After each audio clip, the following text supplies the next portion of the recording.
ये वो हिस्सा है महराब का जहाँ मूसा अलैहिस्सलातु वस्सलाम अल्लाह से दुआएं किया करते थे अपनी कौम बनी इसराइल के लिए। बचपन से जिस नबी और जिस पहाड़ के बारे में इतना सुना था जिसे कोह तूर कहा जाता है, आज उस पहाड़ के ऊपर मौजूद हैं और पीछे खूबसूरत सा सनराइज़ हो रहा है। और ये पूरी जो है वादी है, वो पहाड़ जिसके ऊपर अल्लाह ताला ने अपनी तजल्ली गिराई थी और वो जल चुका था, वो यहाँ से नज़र आता है।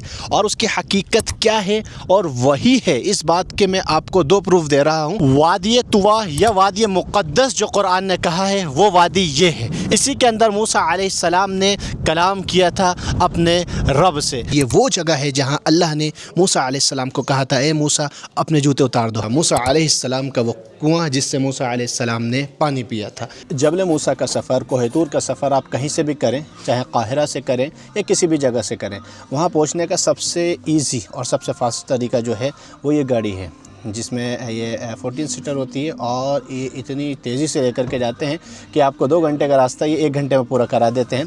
तो हम भी इसमें जो है बैठ गए हैं और चलने के लिए तैयार हैं और पहुंचते हैं और देखते हैं वो जगह जिसके लिए मेरा दिल हमेशा तड़पता रहता है और यकीनन उसको देखने के लिए आपका दिल भी हमेशा तड़पता रहता होगा। पहुंचते हैं और सब कुछ दिखाते हैं और सब कुछ बताते हैं, बने रहें इस वीडियो के अंदर। अब हम पहुंच चुके हैं जबल मूसा के शुरुआत पर और यहाँ से जो है नाम ताला हबीबी हबीबी सबरी हबीबी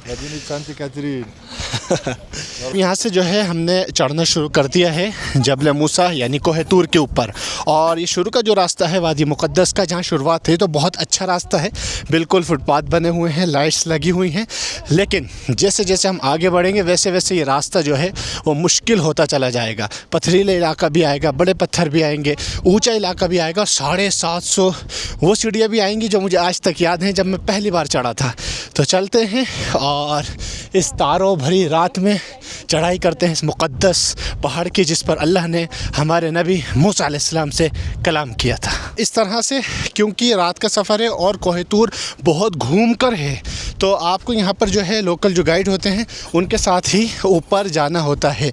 तो हम इनके साथ ही चल रहे हैं और ऊपर जाएंगे और मंज़र देखेंगे। ये आप आगे देख सकते हैं हमारे ऊँट जा रहे हैं, तो आप ऊपर जो है ऊँट के ज़रिए भी चढ़ सकते हैं और उतर सकते हैं। लेकिन मेरा मानना ये है, क्योंकि मैं दूसरी बार यहाँ आया हूँ, कि आप अगर ऊँट से, मैं एक बार भी नहीं बैठा हूँ, अगर आप ऊँट से चढ़ेंगे या उतरेंगे तो पैर तो आप बचा लेंगे लेकिन आपकी कमर नहीं बच सकती, क्योंकि ये इतने ज़्यादा झटके लेते हैं कि आपकी कमर पेट से मिल जाएगी। इसलिए पैदल चढ़ें, पैदल उतरें बेहतरीन तरीके से रुकते हुए। और बाकी हम आपको सफ़र दिखा ही रहे हैं, क्या चीज़ आपके लिए बेहतर और बेस्ट हो सकती है सफ़र को पूरा करने के लिए। थोड़ा ऊपर आने के बाद अब हवा इतनी तेज़ चल रही है कि मजबूरन हमें यहाँ रुकना पड़ा है। और हवा मैं आपको कैसे बताऊँ, आप आवाज़ से अंदाज़ा लगा सकते हैं।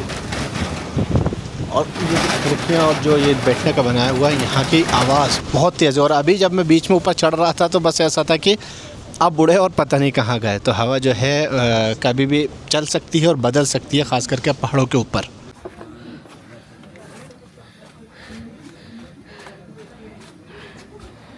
यहाँ हमने भी अपना जो है नाम लिख दिया है और साथ में यहाँ पर अपने चैनल का भी दीन एंड लाइफ भी पहुँच चुका है।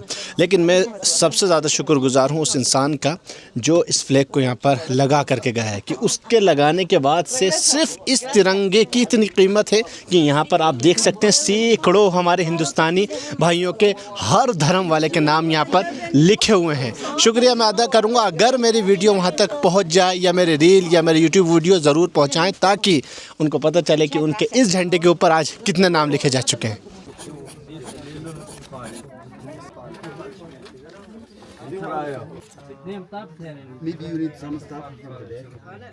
अब यहाँ पर जो है हमारा ट्रायल एंड हो चुका है और एल्टीट्यूड आप देख सकते हैं 2065 मीटर ऊपर हम मौजूद हैं। अब यहाँ से जो है ये सीढ़ियाँ हैं जो कि 750 हैं, ये चढ़नी है और फिर हम पहुँच जाएंगे कोह तूर की चोटी पर।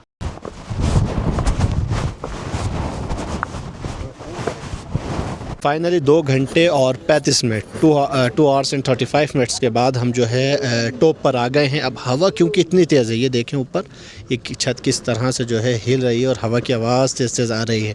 तो हम ऊपर पहुंच तो चुके हैं, लेकिन अब इतनी जल्दी पहुंच गए हैं क्योंकि दूसरी बार था तो जल्दी चढ़ गए। अभी सनराइज़ में जो है 1 घंटा बाकी है। तो यहाँ पर इस तरह का जो है ये अभी तो हमारे सारे लोग बैठे हुए हैं जो हमारे साथ के थे, और ये हमने जो है यहाँ पर ब्लैंकेट रेंट किया है और इस ब्लैंकेट में जो है हम बैठे हैं। ये देखें, ये जो है इस तरह का। और सामने जो है ये चाय बना रहे हैं, हमने भी अपनी चाय का ऑर्डर दिया है। ये हमारे जो है गाइड हैं, सो रहे हैं, बाकी के लोग भी जो है लगभग ऊँग रहे हैं क्योंकि हवा जो है ना वो बहुत तेज़ और ख़तरनाक चल रही है और सारे पत्थर जहाँ हाथ रखो वैसे ठंडे हो रहे हैं कि जैसे मान लो बर्फ़ हो। तो अब सनराइज़ का इंतज़ार है, फिर चलते हैं और देखते हैं कि कैसा दिखता है दुनिया का सबसे खूबसूरत सनराइज़।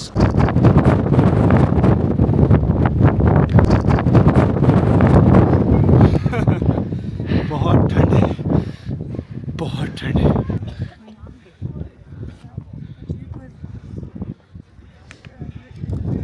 अब हम आए हैं जबल मूसा कोह तूर के ऊपर जो मस्जिद बनी हुई है छोटी सी, इसके अंदर अभी जो है सूरज निकला नहीं है, सनराइज़ हुआ नहीं है, अभी तुल आफ्ताब में वक्त है। तो पहले फजर अदा करेंगे क्योंकि ठंड बहुत तेज़ है। ठंड होने की वजह हवा इतनी तेज़ चल रही है कि दो कंबल ओढ़ के यहाँ ऊपर बैठना पड़ रहा है और पूरी मस्जिद बंद है, उसके बाद भी हवा लग रही है।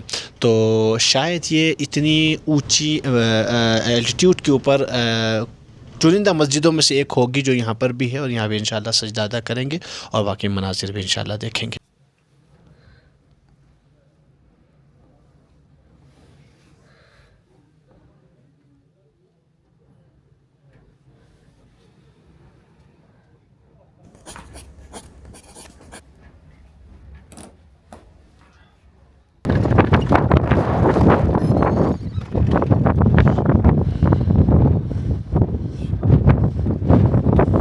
अब बिलाखिर हम उस मकाम पर पहुंच गए हैं जहां आकर सांसें थम जाती हैं, जहां आकर दिल रुक जाता है और आँखों से नमी ज़ाहिर हो जाती है। ये है वो मकाम जहाँ हज़रत सैयदना मूसा अलैहिस्सलाम ने 40 दिन तक अल्लाह की इबादत की और फिर अल्लाह ने उनको अपनी तजल्ली दिखाई थी। इस मकाम पर आज पहुँचने का मौका मिला है और इस मकाम को देखने का मौका मिला है। और ये जो महराब बनी हुई है यही वो जगह बताई जाती है कि जहाँ मूसा अलैहिस्सलातु वस्सलाम ने इबादत की थी अल्लाह की। हम भी चलते हैं और ज़ियारत करते हैं। और मूसा अलैहिस्सलाम को अल्लाह ने ही कहा था कि इख़लाअना अलैक, अपने जूतों को उतार दो, तो हम भी अपने जूतों को उतार के ही इसके अंदर दाखिल होंगे। बिस्मिल्लाह।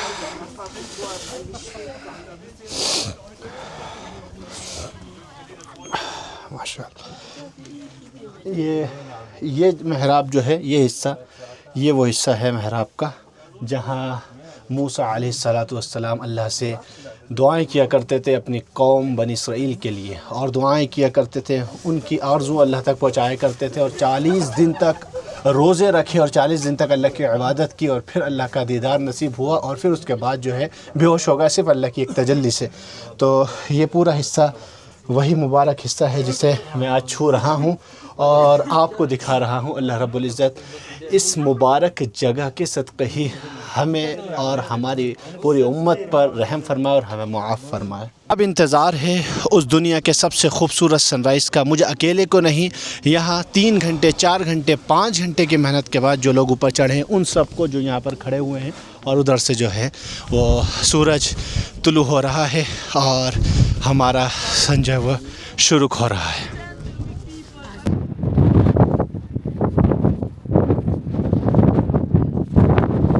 बचपन से जिस नबी और जिस पहाड़ के बारे में इतना सुना था जिसे कोह तूर कहा जाता है, आज उस पहाड़ के ऊपर मौजूद हैं और पीछे खूबसूरत सा सनराइज़ हो रहा है। और ये पूरी जो है वादी है और पहाड़ हैं और मैं इस पहाड़ के ऊपर बैठा हुआ हूँ। इसी के ऊपर जो है कोह तूर पर ये एक छोटी सी मस्जिद बनी हुई है और यहाँ जो है ये एक छोटा सा जो है पुराना और क़दीम चर्च बना हुआ है। बाकी यहाँ पर लोग जो हैं वो मज़ा ले रहे हैं मंज़र का, और वहाँ से जो है सूरज तुलू हो रहा है। अगर जबल मूसा से कोह तूर से उतरने की बात करें तो उतरने का रास्ता जो है वो इतना मुश्किल नहीं है। दो वजूहात पर, एक तो उतरना वैसे ही आसान होता है और दूसरा धूप भी निकल जाती है। तो ये पत्थर हैं, ये सीढ़ियाँ हैं जिनसे नीचे जा रहे हैं और बाकी का रास्ता इसी तरह से वहाँ तक जो है वो पूरा किया जाएगा। तो हमने अल्हम्दुलिल्लाह लाइफ में दोनों एक्सपीरियंस कर लिए। जबल मूसा के ऊपर से, कोह तूर के ऊपर से हमने सनराइज़ भी देख लिया है और अल्हम्दुलिल्लाह हमने सनसेट भी देख लिया। गुरूब आफ्ताब और तुलू आफ्ताब दोनों अल्हम्दुलिल्लाह अल्लाह ताला ने उस पहाड़ के ऊपर से दिखा दिए, जो पहाड़ उसके कलीमुल्लाह हज़रत मूसा अलैहिस्सलाम का था। और इतना बाबरकत और मुक़द्दस पहाड़ जहाँ से अल्लाह ताला को देखने और उससे कलाम करने की मूसा अलैहिस्सलाम ने फ़रियाद की थी। तो उस पहाड़ से हम नीचे जा रहे हैं और यहीं पर ये जबल मूसा कोह तूर ख़त्म होने के बाद वादी मुक़द्दस है, जहाँ बाकी की और सभी चीज़ें मौजूद हैं, जिसमें बि'r मूसा है, मूसा अलैहिस्सलाम का कुआँ है, इसी के साथ वो पेड़ है जिससे आग निकली थी और अल्लाह ताला ने मूसा अलैहिस्सलाम से बात की थी। इसी तरह उसको भी जा कर के इंशाअल्लाह देखेंगे। आज का मौसम जो है कोह तूर के ऊपर का वो ख़तरे से खाली नहीं है, क्योंकि हवा इतनी ज़्यादा तेज़ है, इतनी ज़्यादा तेज़ है कि अगर इंसान हवा के झोंके के साथ अगर अपना पैर उठाएगा तो मेरे ख़्याल से उड़ना यकीनी है। तो हवा के झोंके के बाद ही अपने पैरों को जो है वो संभाला जाए। मैं भी देखें कितने हिसाब से उतरने की पूरी कोशिश कर रहा हूँ। वैसे तो मैं अपना ट्रैक सूट पहन करके ही आया था ऊपर, हाइकिंग सूट, लेकिन क्योंकि गारे मूसा में भी जाना था और इबादत करनी थी तो ऊपर जा कर के जो है जुब्बा पहन लिया था और अब जुब्बा पहन कर ही जो है नीचे उतर रहा हूँ। ये देखें कि हवा एक लोकल भाषा में कहा जाता है कि हवा कर दे रही है, कि इतनी ज़्यादा ख़तरनाक हवा जो है वो चल रही है। मैंने तो अपनी ज़िंदगी में इतनी तेज़ हवा नहीं झेली है, बहुत तेज़ हवा है। तो इस पर जो है, इन सीढ़ियों पर जो 750 हैं, इस पर चढ़ने में इतना टाइम लगा था, लेकिन हम जो है काफ़ी सीढ़ियों पर उतरकर बहुत आसानी से और जल्दी से आ गए। तो आप लोग भी जब आएँ तो इन चीज़ों का ख्याल रखें।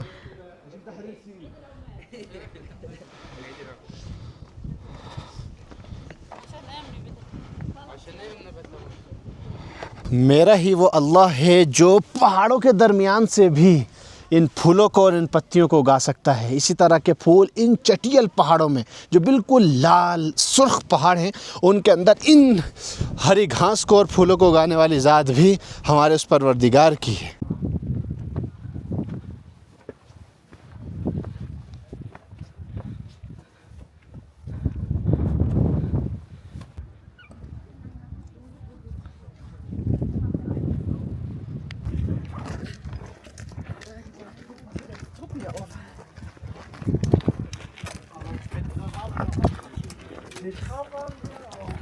क्योंकि हमारा सफ़र रात का था, हम रात में चढ़े थे और मैं आपको काफ़ी नज़ारे जो है नहीं दिखा सका था और जबल तजल्ली भी हमने नहीं देखी थी। इंशाअल्लाह आप उतरते हुए देखेंगे।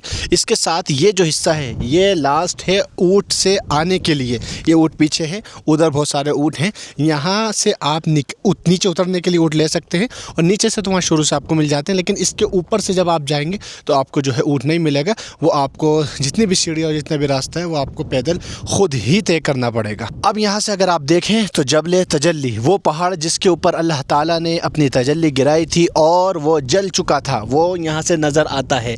और उसकी हकीकत क्या है और वही है, इस बात के मैं आपको 2 प्रूफ दे रहा हूँ।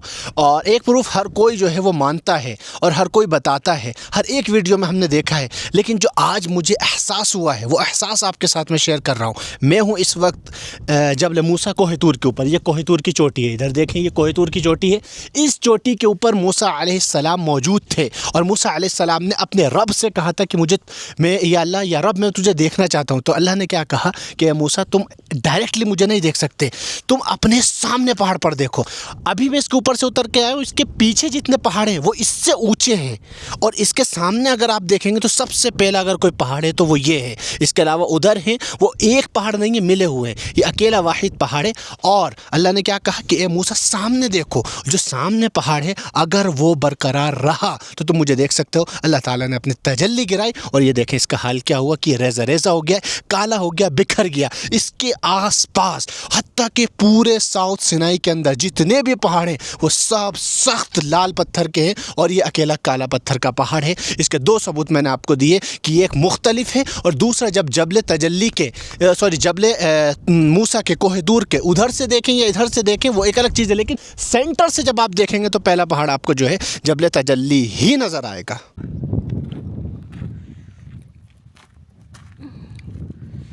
मेरे पीछे वो पहाड़ की चोटी जिसकी कसम अल्लाह कुरान में खाता है और कहता है कि मुझे कसम है तूर की और तूर सीना की। तूर है वो चोटी और सीना है ये पूरा सीना, यानी ये पूरा पेनिनसुला साउथ सिनाई पेनिनसुला के अंदर आता है, सिनाई में आता है।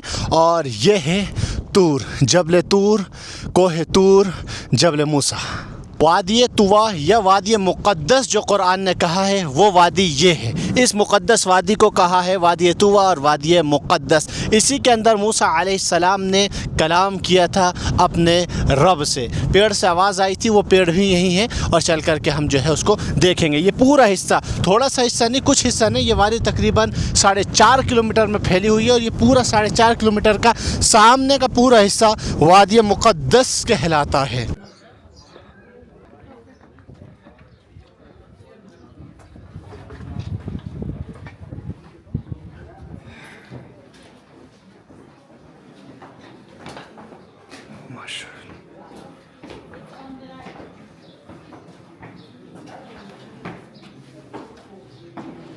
अब वादी मुक़द्दस में हम उस जगह आ गए हैं जहाँ शर्ज अली का शर्ज मुबारक है और ये वो जगह है जहाँ अल्लाह ने मूसा अलैहिस्सलाम को कहा था, ए मूसा अपने जूते उतार दो। हम तो जूते उतार के ही दाखिल हुए और इसी पेड़ से अल्लाह ताला का नूर मूसा अलैहिस्सलाम को आग की शक्ल में चमकता हुआ दिखाई दिया था। इस पर मैं मुकम्मल व्लॉग ऑलरेडी इसी जगह खड़े होकर बना चुका हूँ, वो आप जा कर के देख सकते हैं। और इसी वादी मुक़द्दस में और इसी देर के अंदर एक चर्च है, एक बेर है मूसा अलैहिस्सलाम का, वो कुआँ जिससे मूसा अलैहिस्सलाम ने पानी पिया था, और साथ में जो है एक मस्जिद है जो फातिमी दौर की है। जबल तजल्ली यानी वो पहाड़ जिस पर अल्लाह ताला की तजल्ली नाजिल हुई थी, वो मैंने आपको दिखाया। ये उस पहाड़ का एक टुकड़ा है, एक पत्थर है। इस पर आप देख सकते हैं कि ये निशान है, ये उस तजल्ली की ही वजह से हैं कि इनके निशान इसके अंदर इस तरह से समा चुके हैं कि आप इसको जितना तोड़ेंगे, जितना छोटा आप इसको कर सकते हैं, आपको निशान ज़रूर मिलेंगे। ये पानी सारा अभी सूख गया, मैंने इस पर पानी गिराकर और इसे मिटाने की कोशिश की, ये नहीं मिट रहा। ये पत्थर मेरे पास भी है, घर है, अगर किसी को चाहिए तो पानी की तरह जैसे दरिया नील का पानी चाहिए था और हमने उसको जो है भेजने की तैयारी कर दी है। अगर किसी को पत्थर चाहिए तो अभी कमेंट करें। और अब ये है बि'r मूसा, मूसा अलैहिस्सलाम का वो कुआं जिससे मूसा अलैहिस्सलाम ने पानी पिया था। ये कुआं काफ़ी गहरा है, अभी इसको जो है ढक दिया गया है। मैंने इसको खोलने की कोशिश की लेकिन काफ़ी भारी है। अभी वो आए थे 2-4 लोग, उन्होंने इसको खोल करके दिखाया था, उसका हम इंशाल्लाह ऐड कर देंगे। बाकी इस कुएँ के पानी कुएँ से तो नहीं निकलता, ये उसका पुराना सिस्टम है जो बाद में लगाया गया था। लेकिन आज अगर आपको इस कुएँ का पानी पीना है तो आप वो पानी यहाँ इस तरह से जो है वो पी सकते हैं, जो अलग से जो है निकाला गया है और बनाया गया है इस टोटी की शक्ल से। यहाँ से पानी को आप भरें और पिएँ। तो हम भी इस टोटी से पानी भरेंगे और लेकर के जाएंगे बि'r मूसा का पानी। और ये पानी भी अगर किसी को चाहिए, इतना पाक पानी जो मूसा अलैहिस्सलाम जिस कुएँ से पीते हों, वो पानी अगर आपको चाहिए तो कमेंट करें।